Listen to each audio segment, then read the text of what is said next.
Okay, hi everyone. Welcome to the latest webinar from Vision ahead of our meeting in Venice.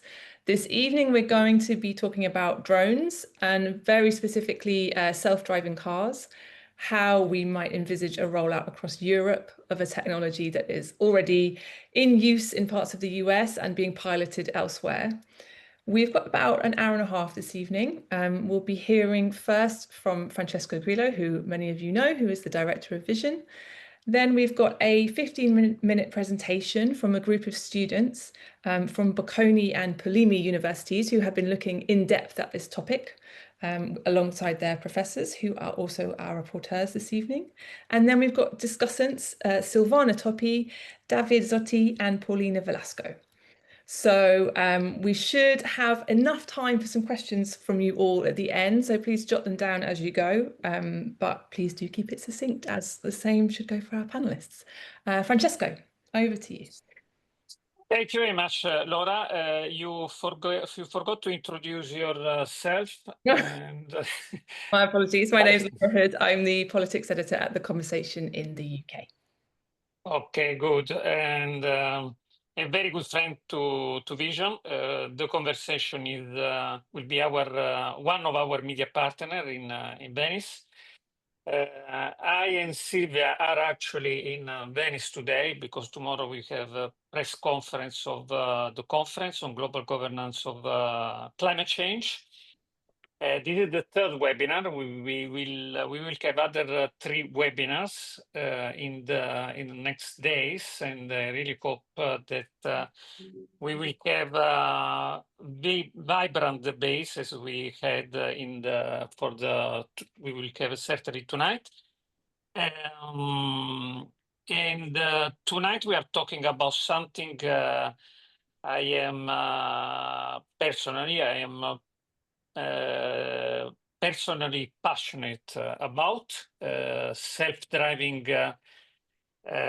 vehicles are sort of one of the image of the future. No, it has populated a number of science fiction movies, as we were mentioning before with Laura, including Minority Report and others.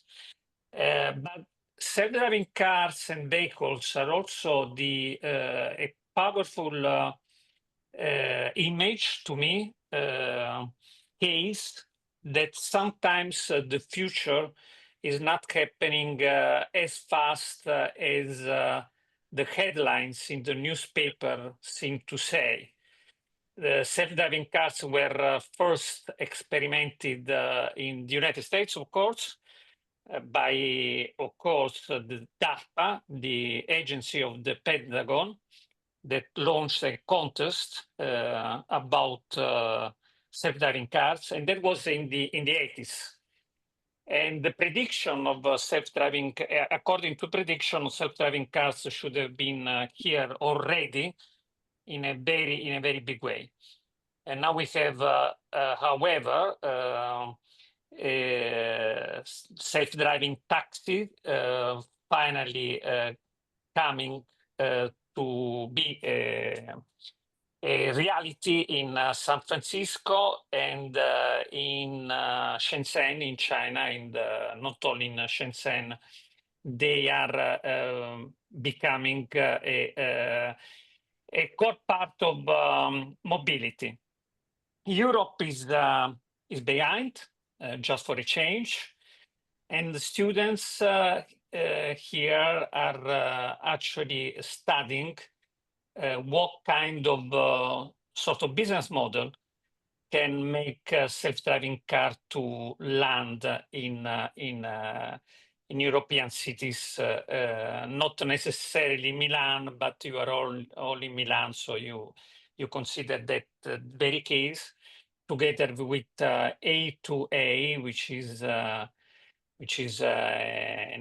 the energy company of Milan, but you will explain better why are you so interested to this technology. So I will leave the floor to the students. Yes, thank you, Professor Grillo. I don't know if we should share the presentation or if it's going to Yeah, be... Okay, just a second then.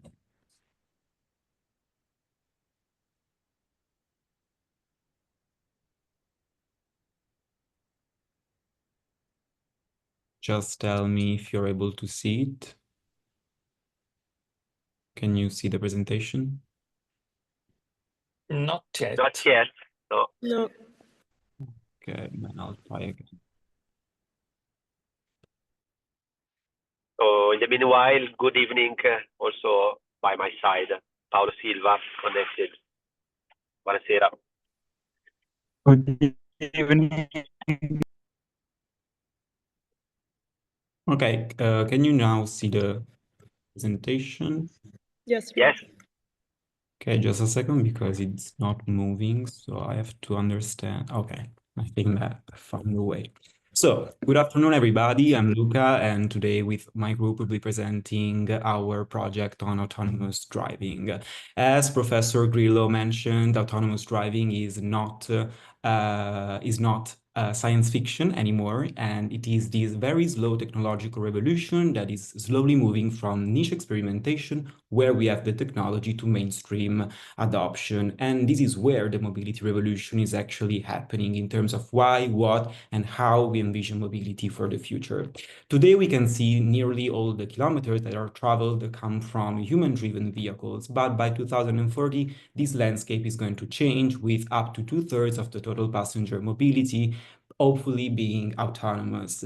And this is going to be enabled from 2035 onwards, mainly from safety, regulation, and public trust, which are going to be secured. And latest papers and academic research shows the potential gains that are indeed massive in terms of fewer accidents, in terms of higher productivity, and having a cleaner transport system. In short, here the main message is that technology challenges are overcome. We are not focusing on the technology which is ready, but we are now focusing here, which with our proposed project, on how to shift this technology from this niche level into this mainstream adoption. And we will be doing that by looking at case studies and then developing a model which is mainly based on consumer centricity as well as design for inclusion. Indeed, we started looking at what worked or not in the world. So we saw at also the models that Professor Grillo already introduced.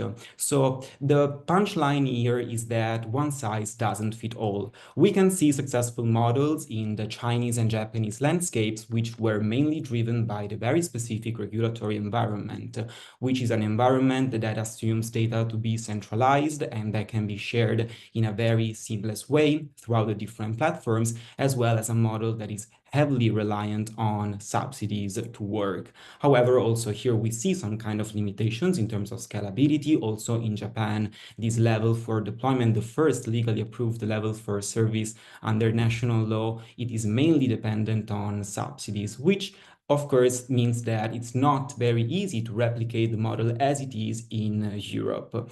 When we look at the USA, we see this very first level for ride-and-hail system, which faced during these latest years some kind of problems in terms of regulation, some terms of safety. However, it is interesting here to notice how the latest peer-reviewed studies showed that there are demonstrated reduction in terms of crash rates, in terms of incidents and on the appliances of the device. However, still public perception is very skeptical in terms of this technology, and the main limits is regulation. When we look at Europe as a continent, we see that the UK is trying to implement this world-first full-size autonomous bus, and it is interesting here to notice how the main problems are related to the high operating costs in the pilot phase related to training the staff in these in having at least at the beginning a safety driver, as well as challenges in terms of labor unions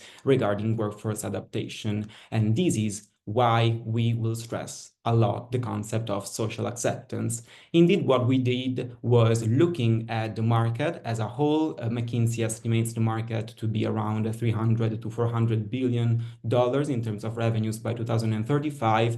And here we looked at both the consumer side and the industry leaders. In terms of consumers, we see that the main fear is now related still to having and wanting greater safety, as well as testing the technology. And it is interesting here to notice how industry leaders are expecting a European market to be very much concentrated and a monetization model which is mainly reliant on pay-per-trip, which is the opposite of what we're seeing in the US. So this is why we said that one size doesn't fit all. Most importantly, we should first tackle the pain point of the public transport and lead with this consumer centricity in mind. And this is the starting point of our model, as my colleague will now show you.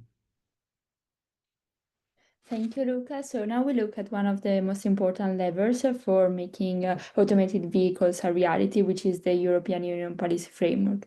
In the recent years, starting from 2018 onwards, there have been several steps towards the acceptance at European Union level of automated vehicles. There has been the Sustainable Smart Mobility Strategy, which entails both intermediate and long-term objectives to reach the full scalability of automated vehicles, but also the foundation of multi-country projects and a lot of partnerships to increase the acceptance at EU level of this technology. A very important step has been the Draghi report on the future of European competitiveness, which has identified clean, connected, automated vehicles as a priority, not only for our objectives for decarbonization, but also as a competitive objective to not lag behind other competitors such as China to and make the European Union become a powerful partner in the deployment of automated vehicles, and suggested a vertical integration to support exceptionally those projects at lower technological readiness levels, and endorses the possibility of an APCI, which is a state aid instrument that would grant funds for the development of projects in this field. This is closely connected with the European Automotive Action Plan, which advocates for the creation of a European alliance for connected and autonomous vehicles. Right now, the funding mechanisms that can be accessed, since we have said that Draghi advocated for an IPCI, but as of right now, there are no IPCIs on this topic. Other ways to access the projects are, for example, the CCAM partnership, which is a partnership with over 200 stakeholders and 1 billion funding. And another funding channel that can be tapped are other partnerships in Europe that call for transnational projects. However, an APCI would be the best way, if you can go to the next slide, would be the best way to improve scalability and to promote the integration in multiple member states working together and especially at the level of small medium enterprises to scale up these technologies. Until then, so we can pursue different alternatives in the funding mechanisms, for example, the Digital Europe program, and this IPCI, if it will be created, will have to be integrated with other IPCIs, for example, the one on artificial intelligence. There have been talks of this IPCI, particularly in the fields of digital technologies, hardware technology supply chain, and the logistical side of the project. So I pass over to my next colleague. So while asking us questions to where develop our project, we chose to develop the project in Trento, which is a city located in North Italy. It's a city where I think the innovation can start and can be an example of other cities. It's a middle city located close to the Austria border. So I think that also the other European countries can take an example of, and it's a city that's very well known for innovation, scalability, and also digital sensor and also technology, because in this city it has been already some experiment about autonomous driving regarding for the A22 Brennero highway, where there is the technology and it's working. It has been tested by Stellantis, but right now no one is using it, and they are already developing other types of technology to try to make the city more aware and try to make the city more close to this digitalization. And also because I think with this city it has a lot of potential. One, because it's the city where a lot of people drive. It's one of the highest city where people own the car. I think every person has almost 2 cars, 1.5. And also it's the city where there is a lot of high kilometers range, around 2,000 kilometers for days for average are recorded. So this way we could introduce the e-palette there, since it has a capacity of 17 people and has a social value, an inclusion value, but also be a mobility for service that would be complementary to the public transport. And then while looking to some data, if you could go to the next slide, thank you. We can see that by using the e-palette, we save so much CO2 compared to using the car. Average in Trento, we use that data that are available on eStat. And the red one that you see are the emission that the e-palette emits, but we can see that in the full cycle, we save more CO2 by using the e-palette regarding than staying how we are right now.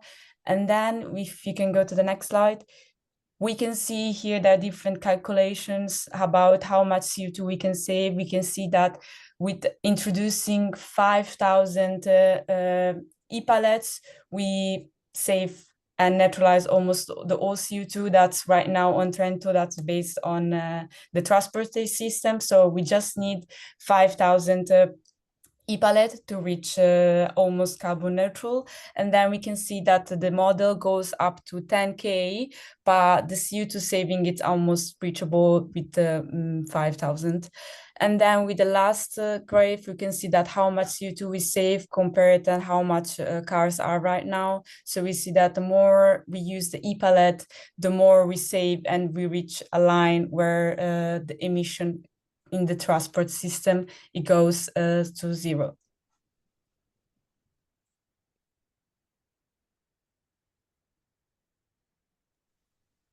Okay, so practically speaking, to implement our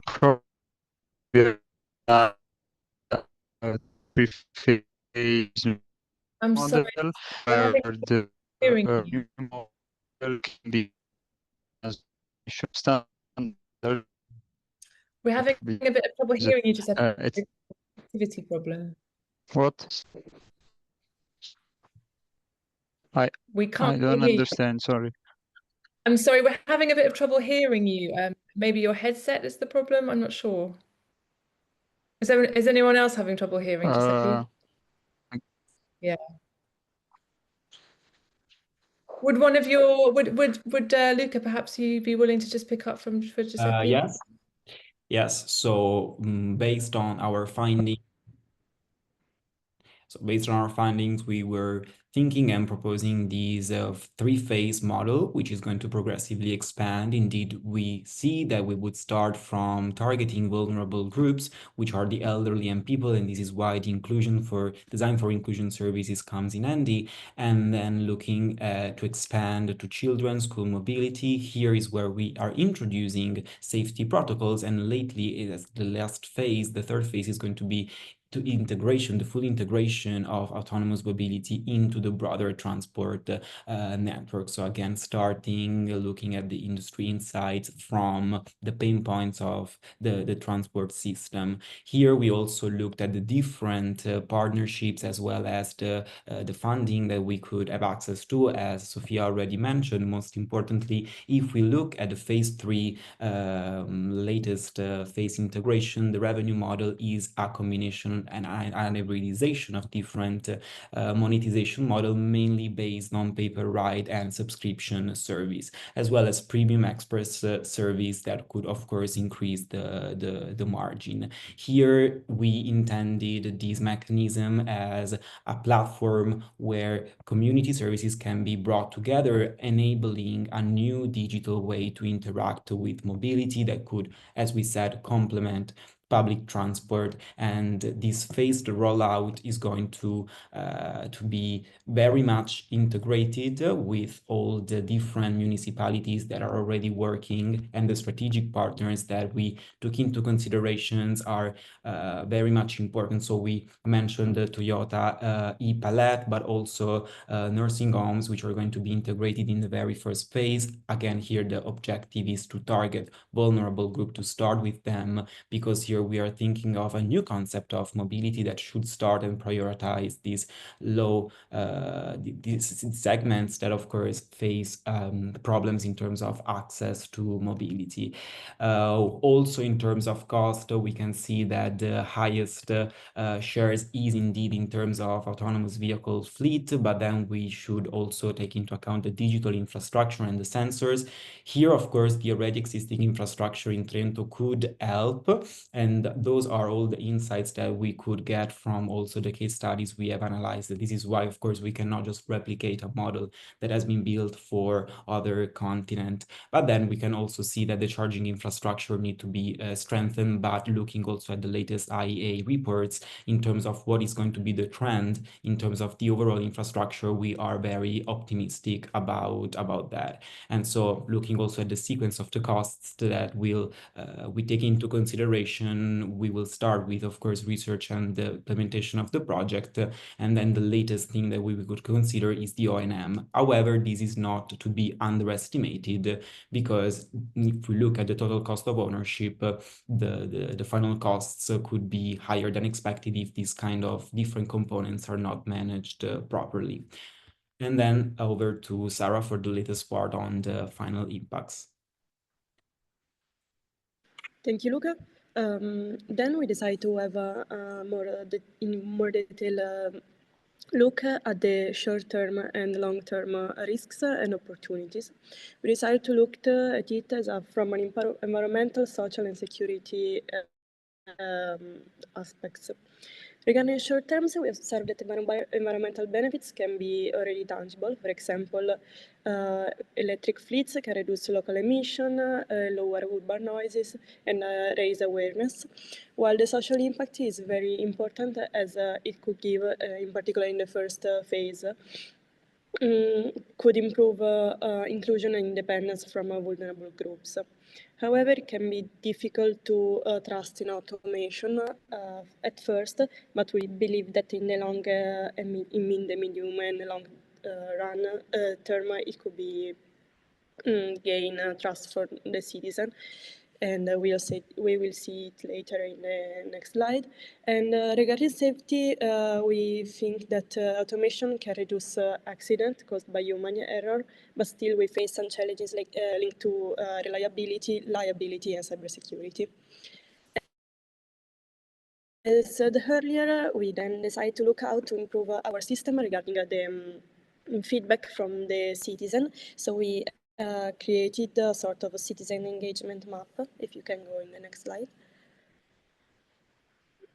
Yes, and as my colleagues mentioned before, we decided to have 3 pilot phases. The first one regarding vulnerable groups, then schooling school mobility, and then all the general public. At each stage, we focus on co-design, feedback collection, and transparent communication as the three key pillars that we identify are transparency, participation, and education awareness. We then created a sort of interactive dashboard with a lot of KPIs to monitor our project and include the feedbacks from our clients. And we can see the KPIs in the annex in more details or later in the Q&A session. And that's all from our side. Thank you all for your time and interest. Thank you so much to our students. That's a really great comprehensive look at what we're facing here. Paolo, do you have any comments to make? Do you want to add anything? Yes, I can have some comments. So first of all, compliments, a very good presentation, very good work you made. This is my impression. What I can suggest, I have some practical suggestions. I don't know, this presentation would be the same that would be presented to through the conference, I think, to have the feedback from the auditors, from the others. I think yes. In that Well, case, sorry to jump to answer. It depends on you. Tonight, we are meant to have some feedback on your work. That to me is absolutely very good. Compliments to all students. Really, was great. But on the basis of feedback that we may have, you can of course do it even more focused, operational, okay. whatever. Okay. Yes. So thank you, Francesco. So, so the aim of this discussion is also to improve the presentation, to finalize the work, and so to have some suggestion on our side. So on my side, I have some practical suggestions. The first is very, very simple. So add the number to the slides so that in case of question, one can say, go to slide number 7 and explain me better that graph, that table, and so on. Another general comment that I can give you, this is my suggestion, so it is my personal view. Personally, it's very crowded as a presentation. So some slides are very, very full of informations. Much more that what you are able to tell and to highlight. So to be more effective, my suggestion would be to have probably even more slides, but each slide with fewer informations. Or if you can highlight some keywords, some bullet points, and so on, to help the auditor follow you. So to be more effective, this is just a general suggestion to present. But this is my personal view. Probably you are more suited than in the engineering field to have presentations such crowded. So personally, I prefer less informations per slide. Uh, but this is a very general comment, and this is just my opinion. I don't know if the others have the same opinion as me.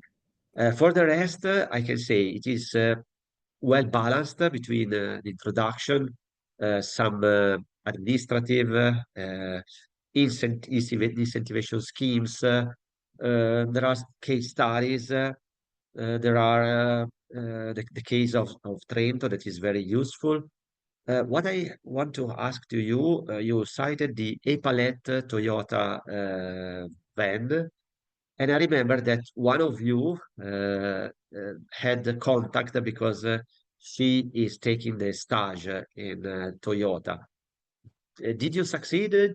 Did you succeed in involving them to give you information or even to participate to the conference? Probably you told at the beginning.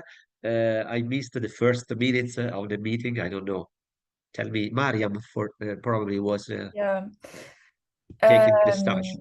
I talked with them, but they told me that the time was too short, because I think I told them when you guys told me, and that was less than 1 month ago, and they needed more time because there is Yeah. already meetings, there is people from Japan and from everything coming and going. So because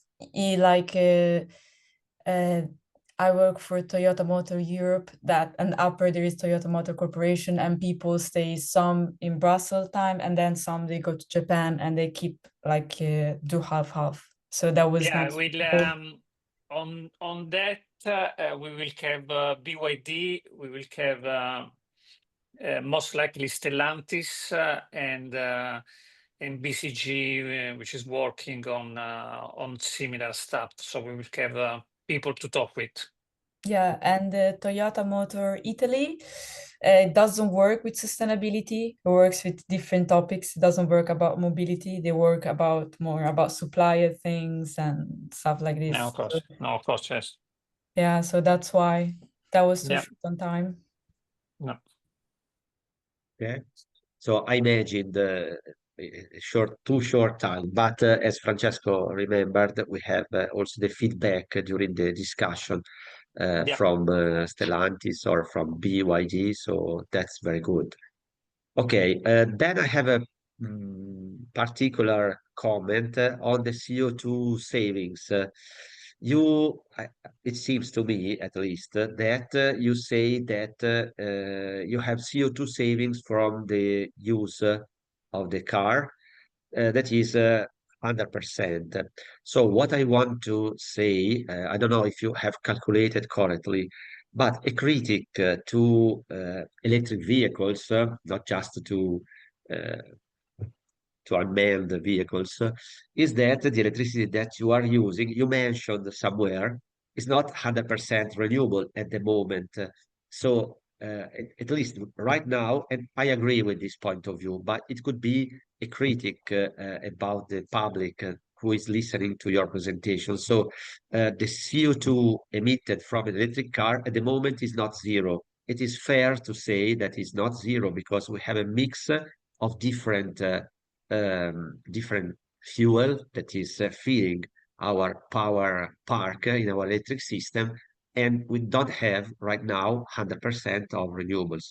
So you can say that the CO2 savings are at the moment positive, of course, but lower because you have a mix in our electricity generation that takes into account, I don't know, relating to Italy, because you are mentioning the Trento cases, that in Italy is, I don't know, 48, 49% of renewable, and for the rest is based on fossil fuel mainly. So you can find, if you don't find, I can give you the number, the updated number of grams of CO2 emitted per kilowatt hour of electricity generated and used in the electric grid. So saying that an electric car is 100% CO2 free is not fair, even if I know that the regulation is saying like that.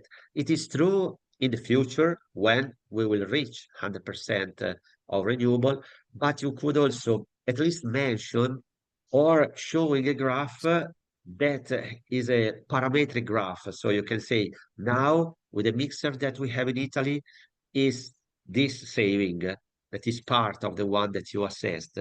In 2030 would be like that. In 2050 would be 100% because we will run 100%, we hope, on renewables.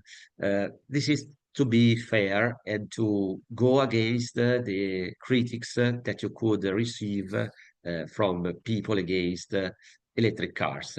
In any case, electric cars are winners even right now because the net CO2 saving is positive, is good. So in the future would be the one that you highlighted. But I think that the calculation you made are with the hypothesis of considering 100% renewable at the moment. Is it? I compared between the usage of diesel cars. That's why. Yes. but Yeah. I can do the energy mix and then include also the energy.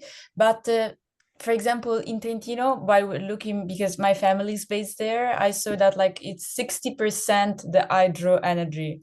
So Yeah. so I can consider that. Probably, yes, you are right. But it is fair, Yeah. so to go against the critics, Yeah, we to do deal that. at least with the national grid, not just a regional situation, Okay, I will use I the want to say. yeah, because in Trentino, as far as I know, we are almost proudly 100 almost, No, but I I can use don't the think national. 100, but in any case, considering hydroelectricity plus solar and wind, probably Yeah. you are next to 70, I don't, Yeah, 75. we are I around don't think 100% in 1 year. no. In any case, it is more um, fair to refer to the average national grid system. So in Italy, we are about 49 on an annual basis. Probably the last year, we're reaching 50. In any case, I can give you the last updated value of grams per kilowatt hour of the electricity that is used in our Italian grid now. Of course, you can make the scenario and the projections in 2030, in 2040, if available, and 2050, of course. That is probably the calculation that you showed. This is I will add that. Thank you, to Paolo. I be think if you should share that information with the students before Venice, I think that would be super helpful. I think we'll need to move on now, unless you've got any other just very quick comments to add. Anything pressing? Wonderful. Okay, thank you so much. We'll move on to our discussants. If we could hear from Silvana Toppi next, please. Thanks a lot for the presentation. I am from A2A and I am responsible for the digital innovation in everything that is administration, finance, and control. I think that this the question that also Francesco put at the beginning was why we are interested in this business, no? And so first of all, as every energy company, and especially here in A2A, in HOA, the important thing is just to say that our plan is 10 years plan. So when we speak about 10 years, it's 2035. As we saw since the beginning, in 2040, you saw how was the percentage of estimation of electrical vehicle with autonomous guide. So that is completely different from what we see today in our street. That is quite nothing. So as you can see, for us, it's a priority to look with our head at everything that is coming in 10 years. Being an innovation for A2A since when our CEO arrived in 2020 is really an habit. So now we have 22 billion in our investment, and this 22 billion of circular capital expenditure and for everything that is circular economy and everything that is energy transition, we have also mobility. For us, everything that is related to mobility, and as you saw here in this presentation, it was very well captured, is the concept of mobility as a service.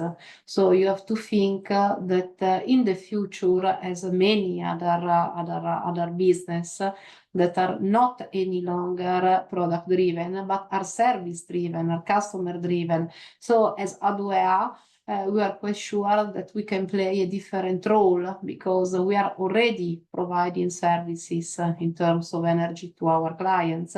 And so also everything that can be mobility as a service can be also a service that we can lead on here in Italy. Another big point to say that is very related about competitiveness, about Draghi report that was also here very well explained.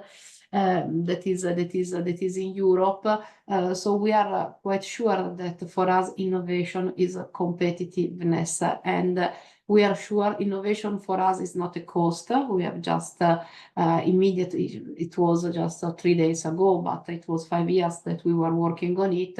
We have launched the Life Corporate Venture Capital. That is the first model that we have in Italy as a company to make corporate venture capital. We are completely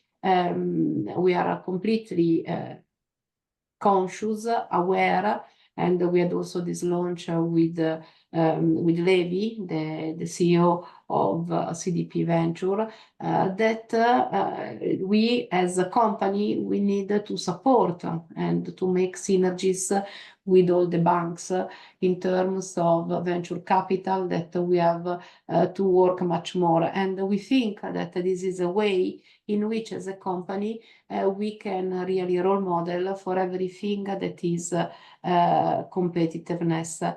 And so these are the mainly three reasons. In terms of innovation, coming to my finance role in innovation, the concept of the revenue and the cost is something, the EBITDA, that as a company and as is quite controllable from our business, our directors in every companies. Everything that is capital expenditure, and so every model that is only capital expenditure is much less controllable, because everything that can be unexpected that happens, such as it happened COVID, it can happen everything, every type of things that we are used to see, is not very controllable from a management perspective. So the fact we are sure that through our innovation we can in some way reduce our cost base and to boost our revenue, and to make in this way also our business much more controllable through the robotics, to the mobility as a service, to all this type of innovation that we are working as HUA with other partner, with other allied. We are sure that we can put our brand, our company even more solid, even more stronger than today, and also to put our ambition in a way that we can lead the path in Europe. And this is what we are doing. I really appreciate the work done today, because it supports, in my view, A2A and all the companies that wants to invest in mobility as a service, to have a clear step business model. That is something that also strategical we are working on. We started with a partnership also with Polimi in terms of more, let me say, technical and understanding how to continue to work on exploiting on working on the technical feature to have everything ready to go. However, what we need is a scalable business model that, as I saw today, that is not just to be, let me say, represented or taught by a auto, by a car, but it can be represented by any type of hardware that can be used for mobility. And I think that this business model captures very well this need of expansion and scale up in this direction. Finally, and this is my last comment, we know that also in Germany they are starting to move, that we saw the first Volkswagen that was launched in Hamburg, and this is something that in some way we are also happy, because what we know very well, and now also the lady before has explained when she spoke about the IPCI, is very relevant to have a European environment, legislation, European regulatory, to be sure that we can preserve our ecosystem, and we are given the time to go and to set up this type of vehicle and this type of mobility as a service business model. So thanks a lot. Thank you, Silvana. I'll pass over to David, please. Thank you. Hi to everyone. I'm a colleague of Luca and Silvana. I work in A2A. and I'm the project manager of the project of autonomous vehicle that we are developing with Politecnico di Milano in Brescia. So I think that I can give you some means, because we are trying in this month to develop a project as you described, and as you know, there are a lot of obstacles and a lot of work to do. As you already know, there are a lot of big companies like Waymo from United States, but also from China like Baidu. But I think that, as Silvana said, we are to try to develop a European technology. We have tried to do it. We have tried to share our competence in Europe. It's like Volkswagen, but also in the UK, there are some pilot projects very interesting. So I think that we can try also. We are, of course, late, but we can try to do it, and also to understand the technology, because for sure there are the technology, the software, but Waymo has a lot of kilometers in autonomous, but from a European point of view, we are very, very in a bad situation. So I think we have to try to do some experimentation to develop our software, to try to understand very well how does it work, and then I think this work. This could be very, very useful for us and for all the European citizens. And there is actually the same main problems that I want to describe you. One side is the technical one, and is, as you can understand, the software one, the integration with all the sensor and all other stuff. But the other one is the acceptance, as you correctly said, because we did some public events, and the 50% of people didn't trust on this kind of technology. And if you think a country like Italy with average age very high, it's quite complex to introduce and to define this, to share this kind of technology. So I think that maybe we can also think about the several habits.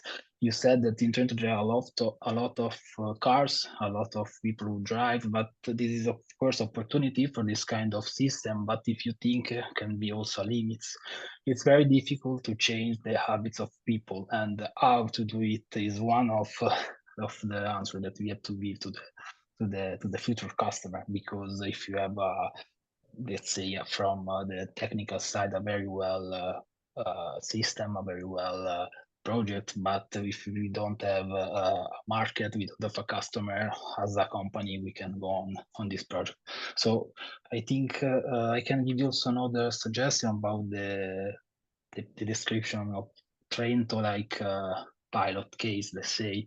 Maybe you can add some data about Trento, underline the public service already present in the city, underline, if you already have the data, the type of transportation around the city, far inside the center of the city, or maybe from the center to the outline, to the, let's say, the city near Trento, in order to understand which are the habits of the citizen now, and maybe to try to understand why they use too much the cars. Maybe the transport are not so developed. So I think the start from a smaller city is a good thing. We start from Brescia, for example, which is a small city in the north of Italy, which has this problem as let's say only one tube, for example.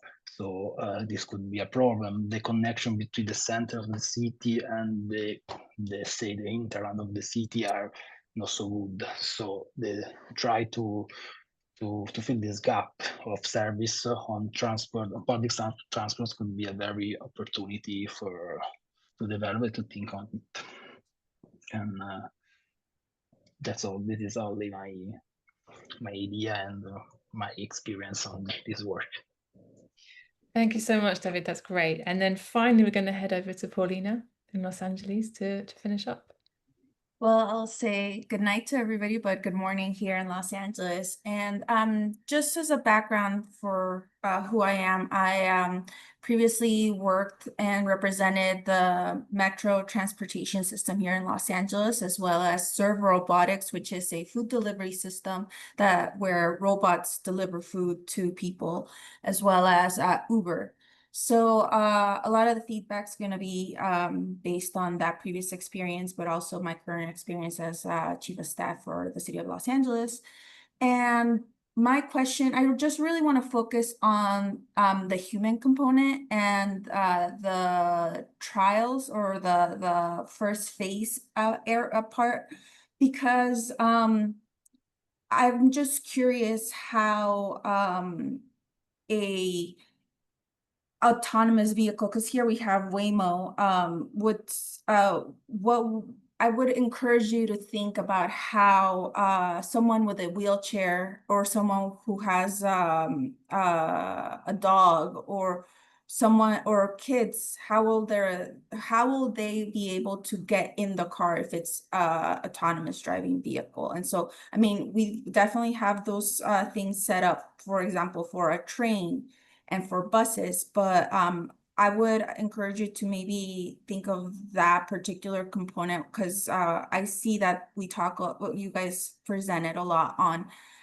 doing so supportive services for these communities. However, I would really like to see how that would be, because would it be that someone would help them to get in the car, or what that system? And obviously that's a lot to ask for, but it's just something that as someone who does now is in the realm of policy making, is very curious, because it's about supporting the people who have the least amount of say sometimes in these processes.